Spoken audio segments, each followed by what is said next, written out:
Profesor, entonces estadística y registro sería lo mismo. Claro, perdón. Sí, por ahí esa fue la confusión. Estadísticas continuas y registros continuos. Sí, sí, sí, También. sí, está bien. Bueno, la investigación con datos primarios, repasando muy rápido, porque esto ya lo vimos, es el complemento de la investigación con datos secundarios. Aparece en una etapa más o menos avanzada de la investigación, cuando ya se definió el problema, los objetivos, el marco teórico, los indicadores, el diseño, y hay que elegir una técnica para producir un instrumento que nos permita elaborar datos. Los datos primarios son distintos de los datos secundarios y de otras informaciones previas, porque acá hay un proceso de producción con una técnica, con un instrumento, con una actividad de registro de las respuestas que está controlada por el mismo investigador. Por eso hablamos de dato primario, a diferencia del dato secundario que ya viene producido. Entre las técnicas que vimos, hablamos de observación, entrevista flexible y encuesta, que van en un arco desde lo más flexible hasta lo más estructurado, de la observación hasta la encuesta, y la entrevista flexible está en una situación, digamos así, intermedia. Este recorrido lo podemos hacer de lo menos a lo más estructurado, pero también de lo menos a lo más espontáneo. Y cuando decimos de lo menos a lo más espontáneo, decimos también de lo menos a lo más veraz.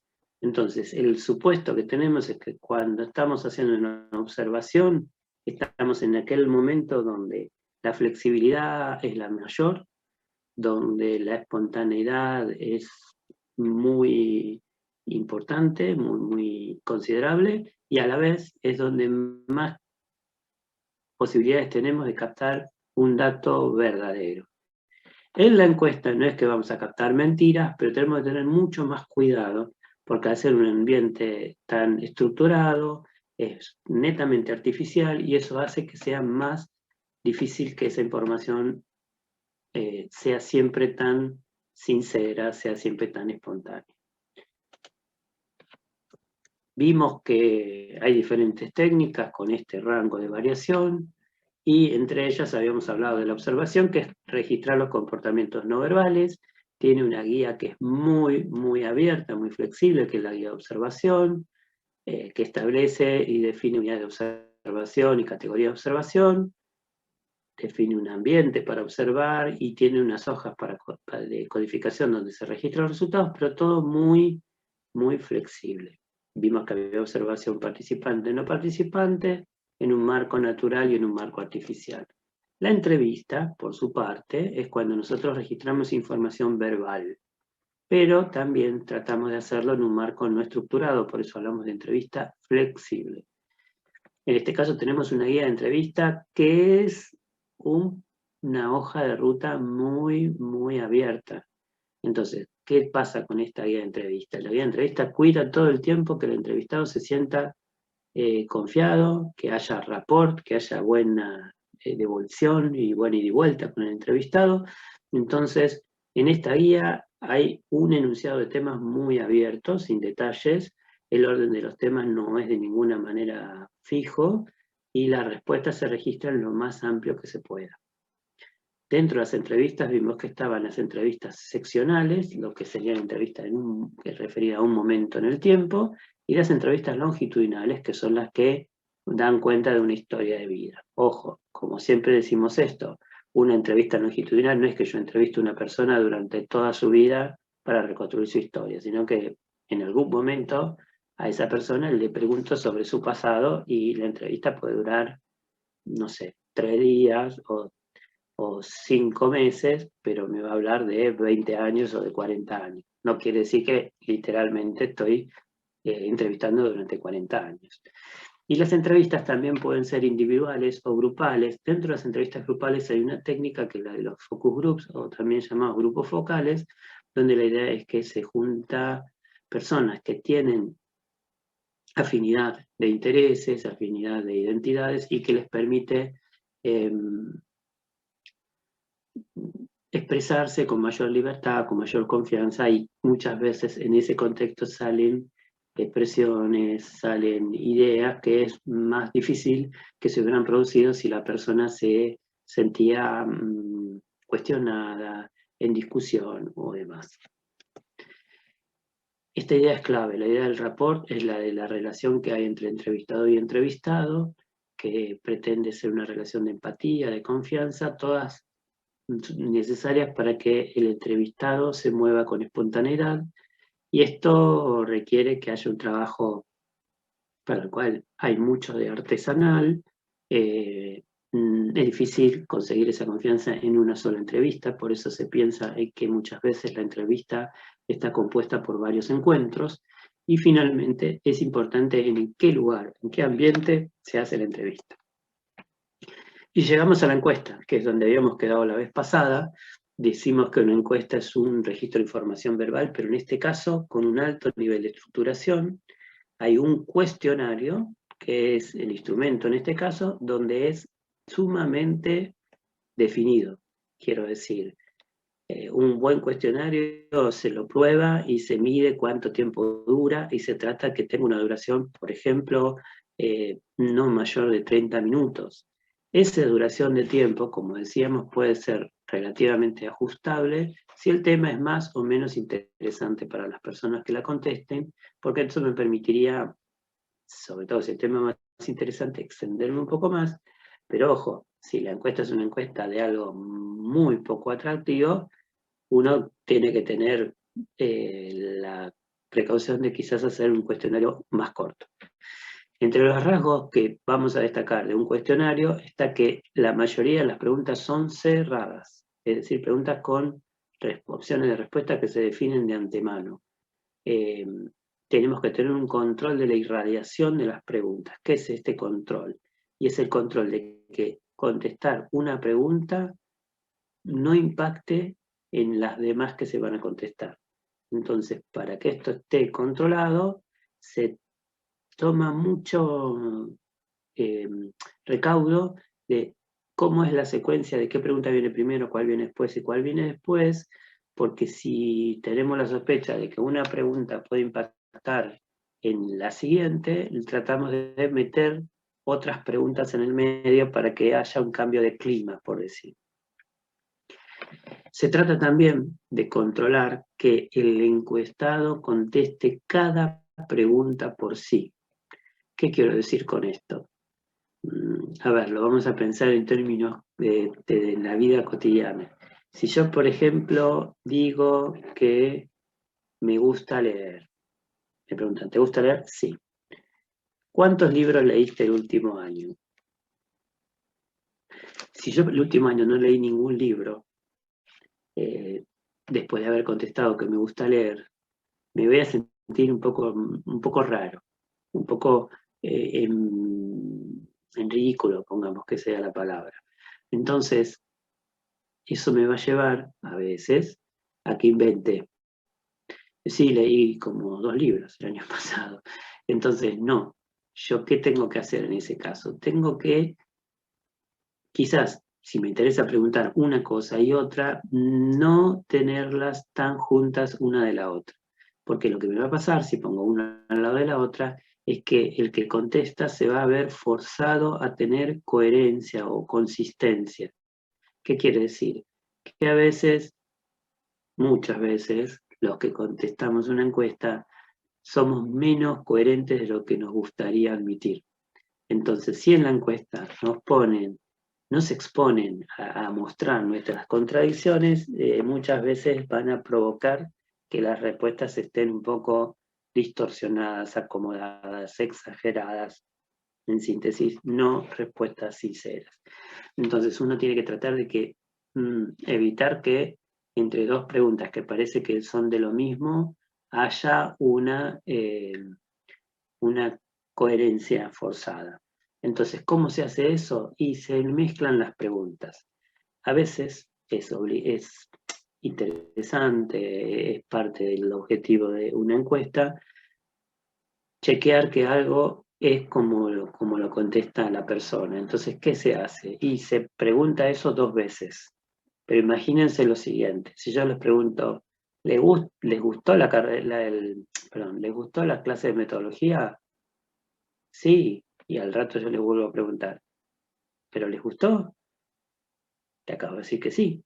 Bueno, entonces una manera de preguntar 2 veces lo mismo que pueda tener algún grado mayor de validez es separarlas, ponerle en el medio otras cosas y idealmente preguntarla de manera diferente, como para que la persona sienta que no es lo mismo lo que le están preguntando. Entonces, si preguntaba de 2 maneras distintas y en 2 partes separadas del cuestionario, una persona contesta las 2 veces que sí, es como un sí más fuerte que el que contesta que sí y que no, o que no es que sí. Bueno, por supuesto, esto es muy propio de la encuesta. Si yo estuviera haciendo una entrevista en profundidad, seguramente la primera vez preguntaría de manera más general, la segunda vez más a fondo y la última ya con más confianza iría a fondo de la cuestión y a buscar la mayor sinceridad. Pero sabemos, el problema de la encuesta es que el tiempo es oro y entonces no podemos estar tanto tiempo con cada encuestado.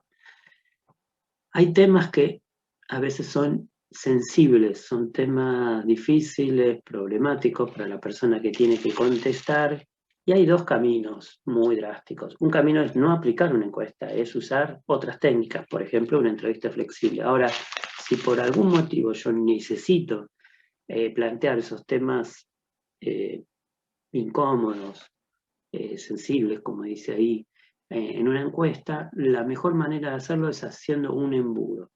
¿Qué es un embudo de preguntas? Es empezar por preguntas generales, seguir por preguntas no tan generales, o sea, más cercanas, y terminar acercándose a la pregunta más dolorosa o más difícil. Imagínense esta situación. Si yo quisiera hacer una encuesta sobre mujeres que sufrieron maltrato, seguramente antes de preguntarles si fueron víctimas de maltrato y entrar por ese lado, la primera pregunta quizás podría ser, ¿usted cree que existe maltrato? Y la segunda puede ser, ¿conoce personas que han sufrido maltrato? Y la tercera es, ¿usted vio de cerca situaciones de maltrato? Finalmente uno puede llegar a preguntar, ¿y usted personalmente fue víctima de maltrato? Fíjense que ahí hay un embudo, porque yo empiezo preguntando sobre cualquier forma de maltrato a cualquier persona y llego al final a preguntar, ¿pero usted particularmente lo sufrió? Siempre que se toman temas conflictivos, dolorosos, crudos, como el que acabo de ejemplificar, se trata de salir con preguntas de alivio. Esto es, después de haber preguntado cosas que pueden dejar inquieta a la persona que contestó, tratar de preguntar temas menos comprometidos, más fáciles de contestar, tratando de manejarlo con una cierta delicadeza. Quiero decir, si yo terminé de preguntar si la persona sufrió un maltrato, no le puedo preguntar al otro día, a la pregunta siguiente, una cosa muy tonta, porque digamos, acabo de preguntarle algo muy crudo, entonces quizás tengo que salir de a poco también de ese embudo y hacer como el embudo invertido. Esto nos lleva además a decir que hay diferentes tipos de encuestas. Hay encuestas que las podemos distinguir por cómo se aplican. Hay encuestas donde el encuestador no existe y son las que llamamos autoadministradas, y otras donde hay un encuestador que se llaman por entrevista. ¿Quiere decir que son flexibles? No, quiere decir que hay un encuestador. Entonces, hay encuestas donde el encuestador no aparece, les habrá pasado en algún ejemplo, y otras donde hay alguien que puntualmente les va haciendo las preguntas. Esa es la diferencia entre una y otra forma de aplicación. Pero también podemos encontrar distintos tipos de encuestas según el soporte. Entonces, hasta ahora muchos de los ejemplos que estamos hablando es de encuestas presenciales, donde el encuestador se acerca con un papel o con una tablet o algún implemento electrónico y empieza a hacernos preguntas. Eso es una encuesta presencial. Pero estas encuestas son cada vez menos frecuentes y sobre todo en tiempos de pandemia son menos frecuentes aún. Entonces, ¿Qué otras encuestas hay? Bueno, una encuesta puede ser por teléfono. Por teléfono puede ser autoadministrada o por entrevista, porque una cosa va por un lado y otra va por el otro. ¿Qué sería una José, encuesta telefónica? Sí. no entendí la diferencia entre autoadministrada y por entrevista, porque recién dijo que por teléfono puede ser de las dos maneras. Ahí voy. Y iba a contar eso. Una encuesta por teléfono autoadministrada es cuando te llega una grabación. Cuando te llega una grabación y te dice, si la respuesta es sí, marque 1, si la respuesta es 2, para decir no, marque 2, esa es autoadministrada, porque no tenés del otro lado a alguien que te esté preguntando, aclarando, repreguntando, ¿se entiende? Es como si vos tuvieras frente a vos un papel. Sí, profe, como las encuestas que por ahí hacen por teléfono en los barrios para saber cosas, ¿no? Que te dice presione botón 1 si es que sí. Claro, todas las que vienen por grabación, como vos decís, que presione 1, presione 2, presione no sé qué, esas son todas grabaciones donde del otro lado no hay alguien que esté ajustando, por ejemplo, o repreguntando. Si uno tiene una grabación y la pregunta no la entendió, y ya está, no la entendió. En cambio, cuando uno tiene un encuestador del otro lado, si uno no entiende, puede preguntar y el otro puede ofrecer y brindar aclaraciones. Esto puede pasar en la vida presencial, pero también por teléfono. Por teléfono es menos común, pero en algún momento se hizo y se hace encuestas por teléfono, donde del otro lado hay un encuestador también. Un encuestador por teléfono. Entonces, ¿es telefónica? Sí. ¿Es por entrevista? También. Por web, que es la encuesta más común, casi diría, en la actualidad, es una encuesta casi por definición autoadministrada. Del otro lado, no tenemos a nadie que está reaccionando o adaptando las preguntas, sino simplemente uno recibe con diferentes diseños y diferentes aplicaciones una serie de preguntas donde uno elige las respuestas y va marcando y va pasando de pregunta en pregunta. Yo creo que más de uno de ustedes debe haber contestado una encuesta por formato web en el último año, por ejemplo. Es más raro que en el último año hayan contestado una encuesta telefónica y sobre todo en el último año es rarísimo que hayan recibido una encuesta presencial. Bueno, este es Profe, una el consulta. clima actual. Sí. En ese caso, por ejemplo, en las telefónicas, que a veces uno no sabe cuántas preguntas son y a veces son demasiado extensas, si uno corta antes de terminar la encuesta, ¿esa encuesta es completamente válida o usan esos datos hasta donde contestaste para algún otro aspecto? Es una buena pregunta. Depende cuándo cortaste. Bien. Y depende también del otro lado quién está. Pero muchas veces el criterio es que si supongamos que la encuesta tiene 10 preguntas, si contestó hasta 7, y bueno, es como que me quedo con esa encuesta. Pero si contestó 2 o 3, no. Entonces Perfecto. muchas veces el criterio es qué grado de avance tuvo para considerar una encuesta rescatable o no. Bien, Es pensé muy que si no clave. la terminaba ya directamente no servía por todo esto de que estábamos hablando de que siempre tienen que estar para todas las personas, todas las respuestas y demás, pero a la vez digo, con esa información también termina siendo valiosa quizás para hacer algún que otro análisis. Claro, imagínate este ejemplo, si te hicieran 100 preguntas y vos te cansás después de cuando hiciste la 99 y la verdad que la encuesta prácticamente la contestaste toda. Lo que va a pasar seguro en este ejemplo es que la pregunta 100 va al muere. Claro, la toma como no sabe, no contesta o algo Y parcial. es una pregunta que va a tener menos calidad que las otras. Claro. Por eso se trata de no hacer encuestas tan largas, porque es más común que alguien se canse, como vos contabas, y interrumpa la encuesta.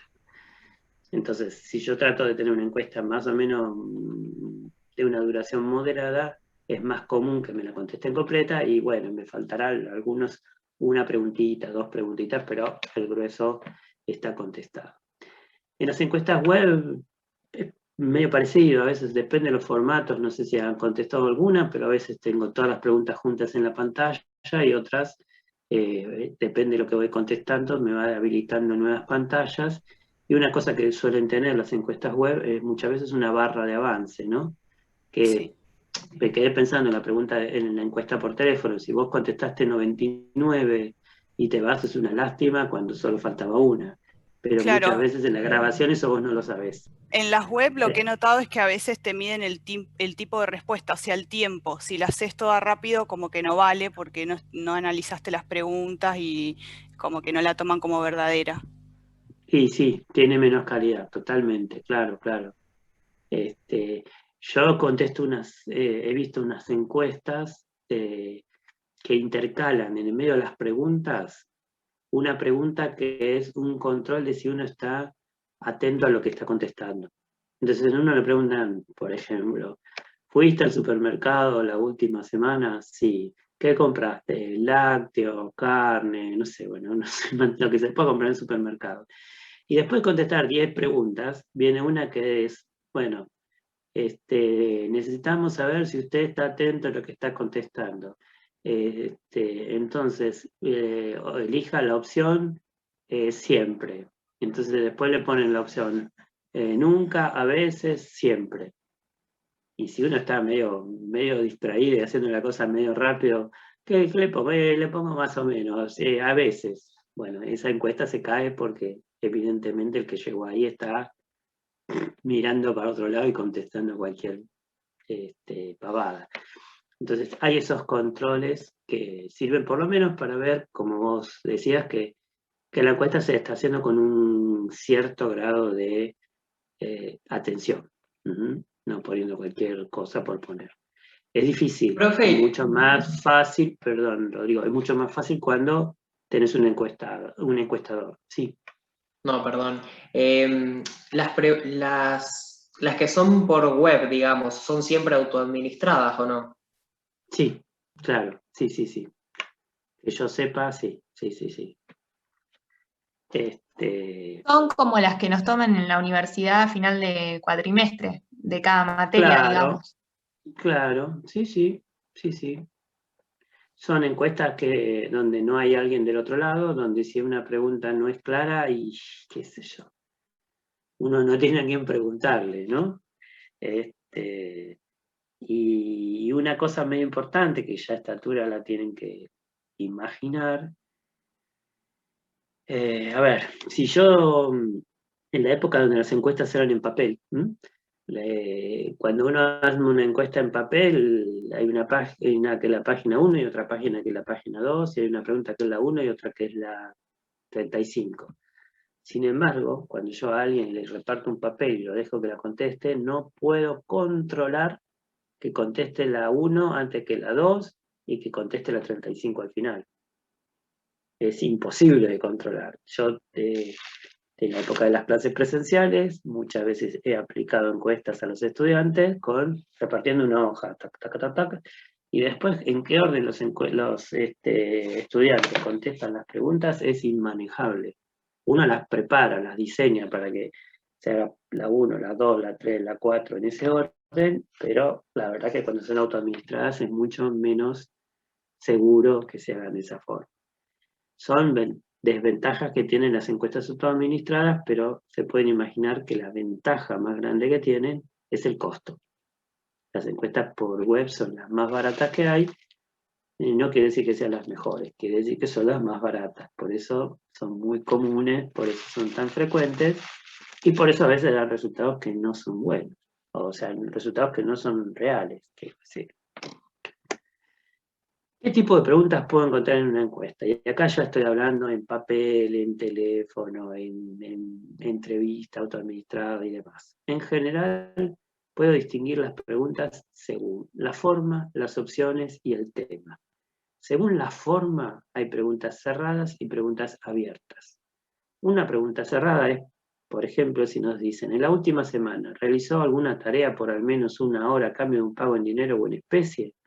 Y me dan dos opciones, sí, no. Si uno quisiera contestar más o menos, no está.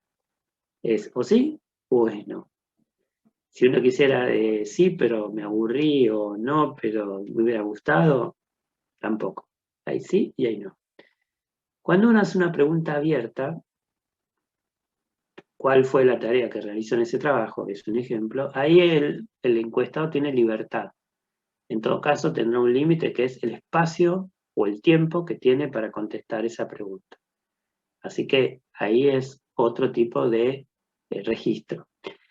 Claro, uno dice, la pregunta abierta se parece más a una entrevista flexible. Sí, se parece más a una entrevista flexible, pero con un detalle que no es menor. En la entrevista flexible no hay una única manera de formular la pregunta. Hay, no sé, como venga. Tampoco están siempre en el mismo orden, y un aspecto que no es menor, como decíamos al principio de la presentación de encuesta, en la encuesta las preguntas cerradas son mayoría. O sea, las preguntas abiertas se colocan de una manera discreta, digamos, no muy frecuente. También puedo distinguir las preguntas según las opciones. Entonces hay preguntas de opción simple y preguntas de opción múltiple. Si yo, por ejemplo, a alguien le pregunto, en los últimos meses, ¿leyó al menos un libro por elección propia? Digo, independientemente de la actividad educativa y laboral, si las opciones son sí y no, es simple. ¿Por qué? Porque puedo contestar una o la otra, no puedo contestar sí y no. Digo, para algo está formulada, en los últimos meses leyó al menos un libro. Cuando yo hago una pregunta como esta otra, ¿cuáles son los géneros literarios de dichos libros? Uno puede contestar ensayo, narrativa ficción, narrativa no ficción, lírico, dramático. ¿Qué pasa con esos géneros? Bueno, si uno contestó por 2, por 3, por 4 libros, en realidad puede marcar 2, 3 o 4 de esas opciones. ¿Qué pasa? Pasa que ahí estoy frente a una pregunta de opciones múltiples, donde una opción no excluye a las otras.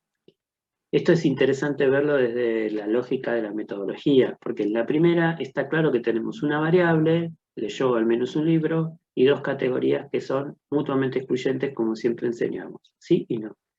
En este ejemplo, en el segundo, cuando yo le pregunto por los géneros literarios de aquellos libros, es como que tengo muchas variables. Tengo una variable que es si leyó libros de ensayo, tengo otra variable que es si leyó libros de narrativa ficción, tengo otra que es si leyó narrativa no ficción, si leyó lírico, si leyó dramático, y finalmente las categorías van a ser sí, no en cada una de esas. Entonces, como pregunta, tiene opciones múltiples. No cambiamos el discurso. Una variable tiene que tener categorías mutuamente excluyentes. Así que ahí estoy aprovechando una sola pregunta para meter muchas variables.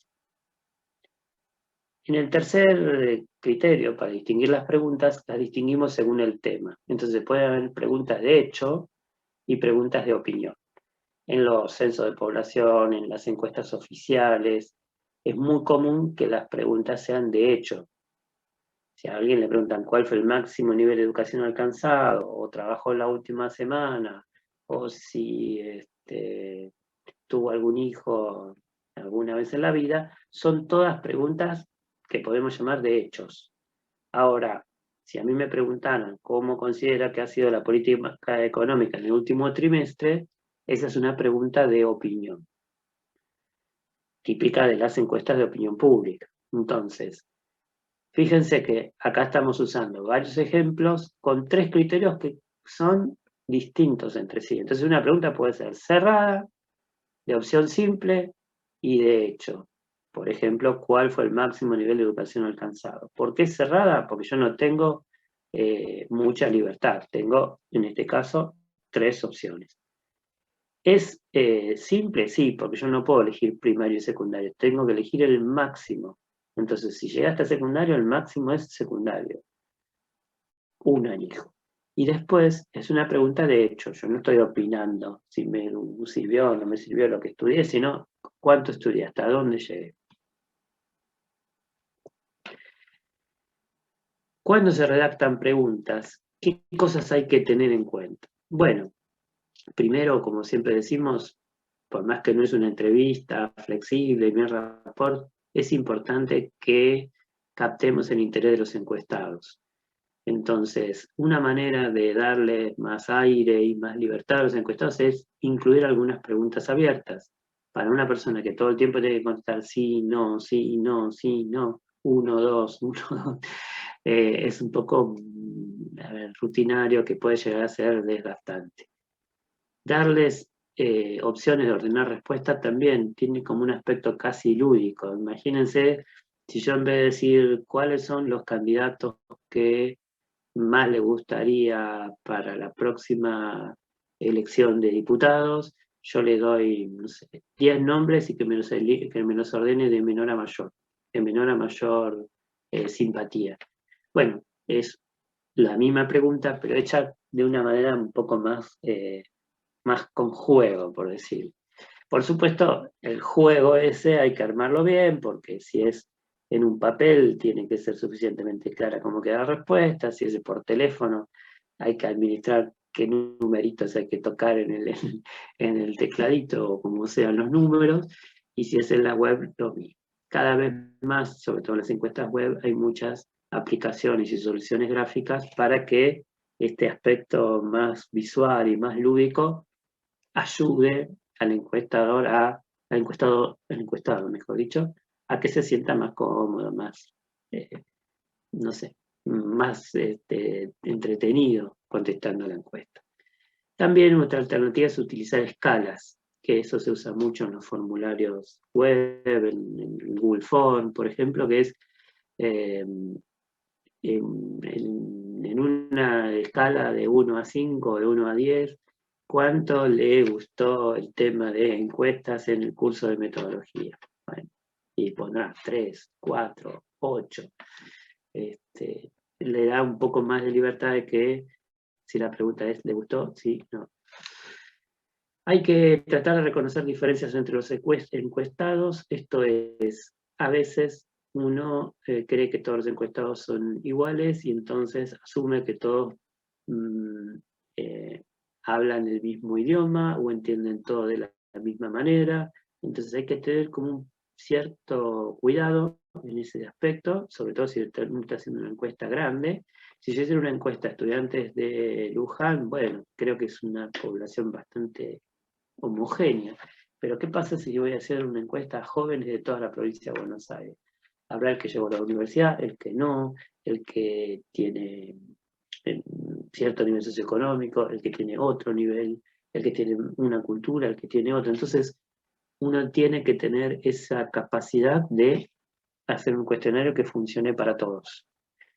Una manera es hacer algún tipo de acercamiento. Imagínense que uno dice, voy a hacer una encuesta a los jóvenes y voy a incluir población de todos los orígenes sociales y voy a incluir población de asentamiento, jóvenes que viven en asentamiento. Bueno, si yo hace mucho que no voy a un asentamiento, si no conozco a nadie en un asentamiento, me conviene tener algún informante clave que me diga, no, en este momento los jóvenes de este barrio es imposible que los vengas a ver los domingos a la mañana porque están todos durmiendo y es imposible que te contesten una pregunta, o si te contestan están en un estado que no te va a servir, o que puede ser que haya ciertas palabras que se estén usando en, qué sé yo, que estén de moda entre los jóvenes, y entonces saber que, ojo, porque la palabra,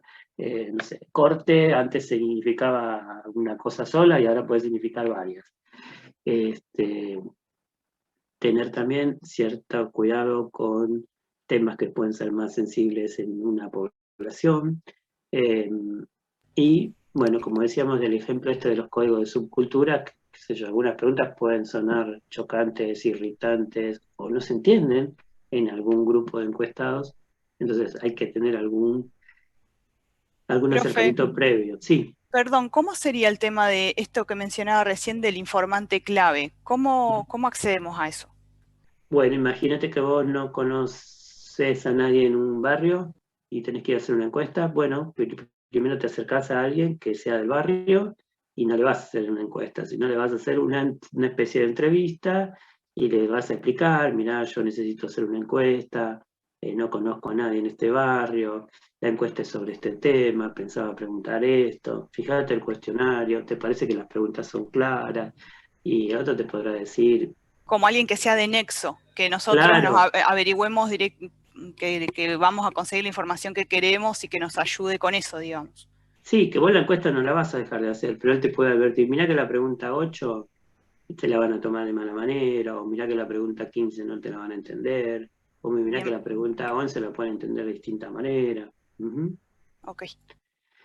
El lenguaje no tiene que ser ambiguo, como decíamos, entonces a veces hay que tener aclaraciones, dando listas como para qué se debe entender de ese tema, tratar de dar ejemplos sin que eso sugieran respuestas, usar algunos términos que sean de uso coloquial, de uso cotidiano, pero con cierto cuidado de que no terminen siendo a veces chocantes, o a veces que para algunos funcione muy bien, pero para otros no. Si la encuesta es para jóvenes y adultos, a lo mejor una palabra que para los jóvenes es habitual, para los mayores puede ser un choque. No sé, a ver, tal cosa no me gusta hacerlo porque me da no sé qué.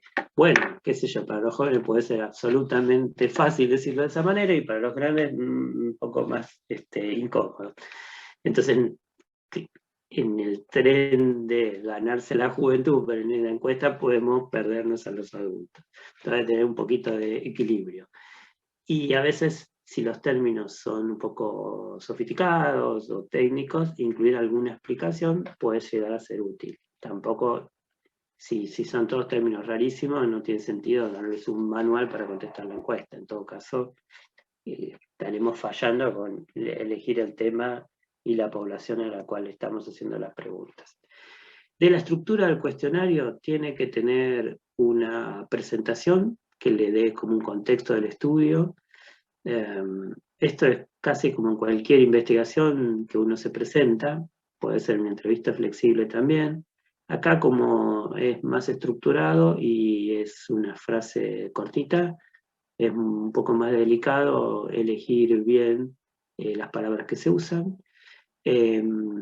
Las instrucciones, tratar de que no sean muchas, porque si uno tiene que contestar un cuestionario que está lleno de instrucciones, al final se abruma y lo deja. Entonces hay que poner instrucciones que sean, qué sé yo, puntuales en algunas preguntas, y cuando son estas preguntas múltiples hay que tener un poquito de cuidado para no enredar al encuestado. A veces el uso de secciones, de dividir por grandes bloques de temas, sirven para hacer pausa y que el encuestador pueda, como si fuera un libro, dar vuelta a la página, pero además para que refresque la cabeza y a veces salir de un tema y pasar a otro. Eso las encuestas en pantalla, las encuestas web lo tienen muy definido y muy claro. Esta indicación es más vieja que yo. Si uno tuviera que hacer una encuesta en papel, usar columnas sirve para optimizar espacio y ordenar recorrido. Pero, insisto, esto es muy de la época de la imprenta y la época de la encuesta en papel. Si hoy en día las encuestas son por teléfono o por celular o por pantalla, nada, el espacio no es un problema. Esto es de la época donde había papel y tinta. Numerar preguntas siempre puede ser una buena manera de guiar al encuestado, pero tampoco cebarse con el tema de usar subenumeraciones. Qué sé yo, para un libro o para un manual técnico, pues es bueno poner 1, 1, 1, 1, 1, 1, pero para los encuestadores los puede espantar. Depende siempre del tipo de encuestado y del tema que se esté encuestando, pero las preguntas tienen que tener una secuencia lógica, porque por más que no sea una conversación natural, nadie va a confundirse una encuesta con una conversación entre amigos. Bueno, un poco de jerarquía en cómo plantear los temas no viene mal, y por ejemplo las preguntas más sencillas conviene ponerlas siempre al inicio, y cuando se trata de preguntas más de corte personal, dejarlas para el final. Como vamos a trabajar a veces con distintos grupos a los cuales algunas preguntas les sirven y otras no, tengo que manejar los saltos de preguntas con filtros y horquillamientos, pero tampoco volverlos locos en un encuestado, ¿no? Tiene que tener un uso moderado. Por ejemplo, si yo pregunto pregunto a un estudiante universitario si actualmente trabaja, me pueden contestar que sí y que no. Y yo puedo quedarme con los que sí y preguntarles cuántas horas trabajan, si ese trabajo tiene que ver con lo que estudia, y los que no, pasar directamente al tema siguiente. O también podría decir a los que sí les pregunto cuántas horas trabajan en relación con el estudio, y a los que no, si estuvieron buscando empleo, y si no tienen empleo es porque no lo encontraron o porque no lo estuvieron buscando, en fin. También, en el cierre del cuestionario, siempre hay que devolverle al encuestado cierta libertad, con lo cual es bueno no dejarlo, por ejemplo, con preguntas muy inquietantes, vale, preguntas de alivio, preguntas menos comprometidas, y si se puede, no está nada mal dejar alguna pregunta muy abierta para que el encuestado incluya comentarios y sugerencias sobre lo que contestó en la encuesta. Un ejemplo de un cuestionario, en este caso de las encuestas oficiales, el censo de 2010, acá vemos preguntas de todo tipo, pero la pregunta ¿dónde vive habitualmente? Es en principio cerrada. Uno puede marcar este municipio, el otro municipio, en la Ciudad de Buenos Aires, en Provincia de Buenos Aires, en una otra provincia, pero a la hora de contestar en qué municipio vive habitualmente, como esta lista tendría que ser kilométrica, directamente es una pregunta abierta para que alguien conteste. Este ejemplo, que es todavía de la época del papel, tiene marcados cuadraditos, porque la idea es que en cada cuadradito entre una letra, ya que estos papeles en su momento, en el 2010, fueron escaneados. Entonces, era una manera de no tener respuestas en letra cursiva, respuestas en letra ininteligible, letra que no se pueda escanear. Hay que rescatar o hay que recordar también que en este operativo el que completaba esto no era el respondente, no era autoadministrado, sino que era el censista. Entonces, tenían como cierta explicación los censistas de por qué era importante que pusieran buena letra. Pero ustedes piensen que los censistas no eran ni 2 ni eran 5, eran prácticamente cerca de 1 millón de personas. Entonces, entre ellos habría algunos con letras más claras y otros no tanto. También en este ejemplo tenemos una pregunta múltiple, porque tiene dificultad o limitación permanente, tiene un sino para diferentes situaciones que pueden implicar diferentes limitaciones o discapacidades, como ver, oír, caminar, agarrar objetos, entender o aprender. Bueno, cada una de ellas tiene su propio signo, porque esta es justamente una pregunta de opción múltiple. No es que si contesto que sí a una, todas las demás es sí, o si contesto que no a la primera, todas las demás son no. Y acá tenemos finalmente un ejemplo de cómo se administra el tema de los pases. Si una persona llega a la pregunta 15 y contesta que no tiene jubilación o pensión, y si tiene 3 años o más, continúa directamente en la pregunta 17, que tiene que ver con la situación educacional, y si la persona justamente no tiene 3 años o más, o sea que tiene hasta 2 años, como las preguntas educativas no le corresponderían, ya está, terminó el cuestionario en esa pregunta 15. Acá tenemos más ejemplos, pero lo que quiero mostrar de este ejemplo, después lo tienen en el aula, mejor dicho, es cómo se maneja el tema de indagar el empleo. Fíjense que hay una sucesión de preguntas cerradas, donde esta idea de que hay que ser lo más claro a la hora de definir qué es trabajo, se hacen acotaciones, aclaraciones. Entonces, durante la semana pasada trabajó por lo menos 1 hora, entre paréntesis, sin contar las tareas de su hogar. Esto es una aclaración por si alguno no lo sabía. Las tareas del hogar no cuentan. La siguiente dice, en esa semana, ¿hizo alguna changa o algo para vender afuera o ayudó a un familiar amigo en el chacro negocio? En realidad, esta pregunta segunda es como que estoy volviendo a hacer la pregunta anterior. Pero si alguien en la pregunta anterior me dijo que no, porque consideró que una changa no era un trabajo, acá lo estoy rescatando con la pregunta 26. Finalmente, si me contestó que no, trabajó durante la semana al menos por 1 hora, y que tampoco hizo charla, ni tampoco vendió hizo algo para vender afuera, ni tampoco ayudó a un familiar en una chacra o negocio, le pregunto también si tenía trabajo, pero estuvo de licencia. ¿Qué quiere decir? Que acá tengo 3 preguntas, cuya respuesta sí, todas tienen el mismo valor. Todas estas me están identificando personas que estaban ocupadas la semana previa al censo. Este es un ejemplo de cómo a veces para preguntar una cosa necesita hacer varias preguntas, que es una manera de introducir aclaraciones o esas listas de las que hablábamos antes. Entonces, en vez de hacer una pregunta, durante la semana trabajó por lo menos 1 hora, entre paréntesis, sin contar la tarea de su hogar, coma, pero tengan en cuenta que también debe incluir si hizo alguna chamba o algo para vender afuera o ayudó a un familiar, coma, o también incluye si estuvo de licencia por vacaciones o enfermedad. Bueno, imagínense lo que sería esa aclaración. Difícil que alguien la leyera toda. Acá tenemos ejemplos de pases. Si uno, por ejemplo, no trabajó ni estuvo buscando trabajo, se va del bloque. Y si es varón, termina el censo. Si es mujer, va a unas preguntas sobre fecundidad.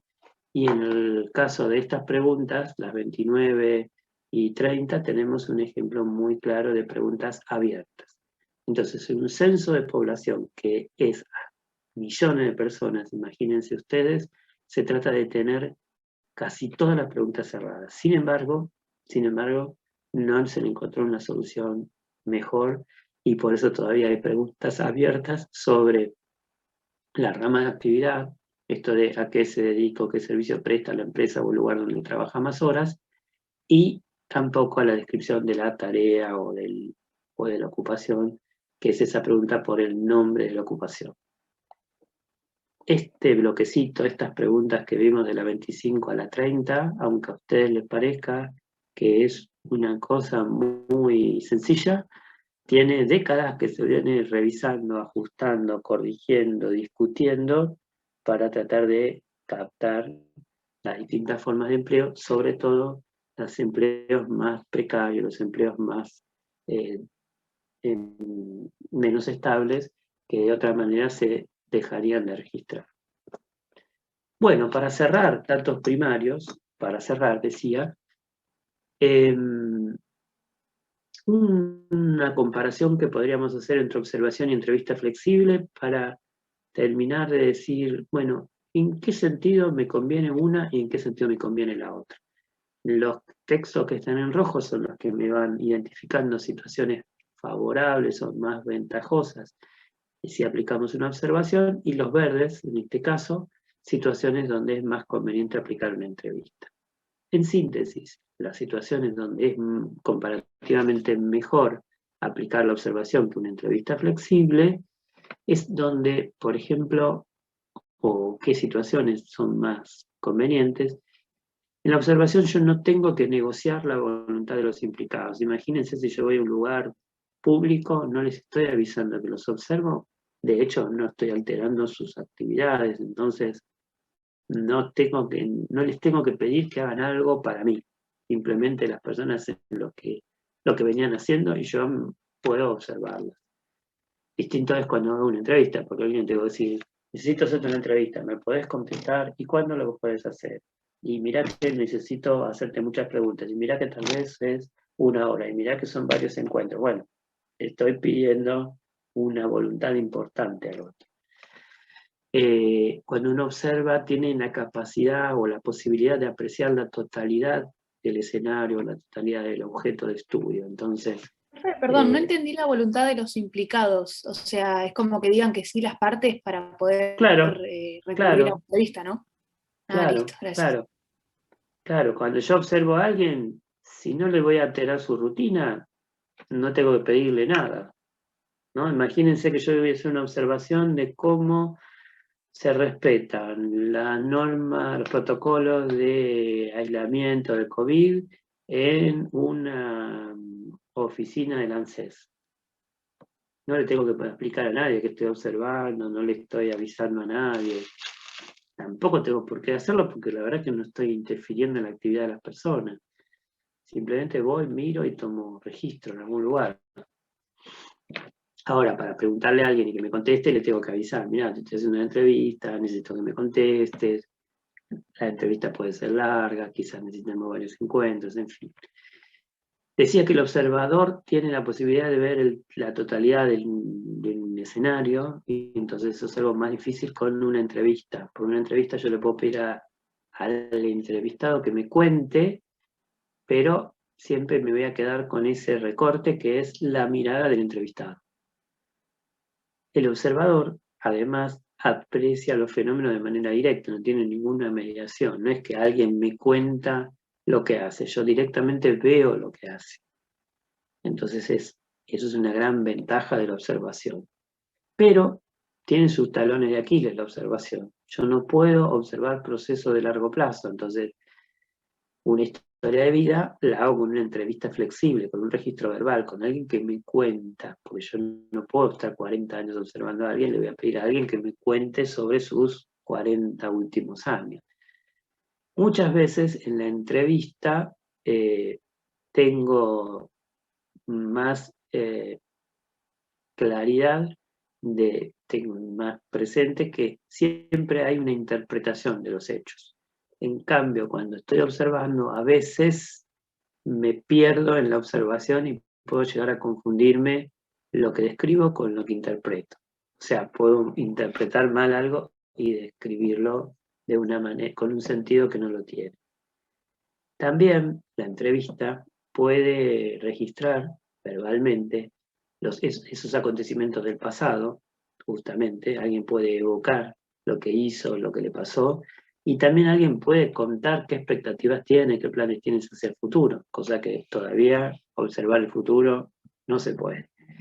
Y finalmente, un aspecto importantísimo de la entrevista flexible es la posibilidad de acceder a escenarios más íntimos o más difíciles o más privados. Entonces, si yo tuviera que analizar el proceso de decisión en un área de dirección de una empresa grande, quizás no tengo acceso a ese ambiente, puedo reconstruirlo mediante entrevistas con la anuencia, con la voluntad del entrevistado, por supuesto, y también teniendo la cautela de que el entrevistado me está contando desde su propia perspectiva, ¿no? Pero bueno, yo cuando estoy haciendo entrevista estoy muy consciente de que estoy viendo a alguien que está aplicando su propia perspectiva, ¿no? Por eso de lo que hablábamos en su momento de la doble hermenéutica es, yo tengo que interpretar a alguien que a su vez interpreta el escenario en el que estuvo. ¿Y qué pasa cuando comparo una entrevista flexible y una encuesta, siendo que las dos son verbales? ¿Qué tienen de bueno o de mejor una frente a otra? La entrevista flexible es, comparada con la encuesta, mejor en el sentido de que no voy a acotar el margen de respuestas. Yo le puedo dar 20 minutos, media hora, 40 minutos a alguien para que me cuente un relato que él quiere contar y que yo puedo entender que sirva para lo que estoy estudiando. En una encuesta eso no existe. De por sí la encuesta es corta, de por sí la encuesta es limitada, sea con grabación, sea con internet, sea con papel. Siempre le pongo 2 renglones, 3 minutos, margen para que las respuestas entren. Y bueno, en ese acotar las respuestas puede que me esté perdiendo cosas importantísimas que la entrevista está en mejores condiciones para captar. La entrevista, con el rapport, con la confianza que tiene entrevistador con entrevistado, tiene mucho más control de la veracidad. Yo puedo tener un primer encuentro con un entrevistado, preguntarle algo, y cuando tengo un segundo encuentro y lo conozco más y hay más confianza, le puedo preguntar sobre lo mismo. Y puedo tener la chance de corregir, de sincerar respuestas que había obtenido. Eso es algo imposible, inviable para una encuesta que va, llega una vez, está un ratito con el encuestado y nunca entra en confianza. Pero ¿qué tiene de bueno o de ventaja la encuesta frente a la entrevista? Y claro, imagínense que yo tengo que hacer un censo a 45 millones de personas y entonces necesito tener acceso a un gran número de respuestas. A veces son opiniones, como dice ahí, a veces son respuestas de hecho, pero en cualquier caso, para grandes volúmenes de información, la encuesta es la técnica más apropiada. Y también una encuesta me permite rápidamente tener resultados de lo que apliqué. Un censo de población que implica a veces el trabajo de un día entero y visitar todo el país y, bueno, aproximadamente 40 millones de personas en el caso de Argentina, no va a tener todos sus resultados enseguida, pero algunos resultados los puede tener al día siguiente. 40 millones de preguntas, sí, pero pues están todas codificadas. Entonces yo puedo sumar rápidamente todas las respuestas de un tipo por un lado y todas las respuestas de otro tipo por el otro. Y al toque tener una idea de esa información. Por ejemplo, población por sexo y por grandes grupos de edad se puede tener al día siguiente. ¿Sí? Ahora, si yo les hiciera una pregunta abierta y además la repreguntara y volviera, iría más en profundidad, sin duda.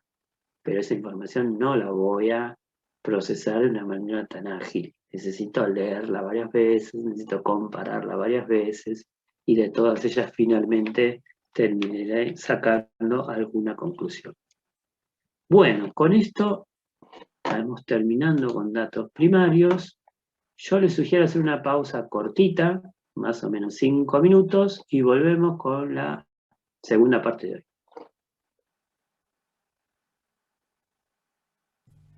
Bueno, profe. Bueno, profe. Ok.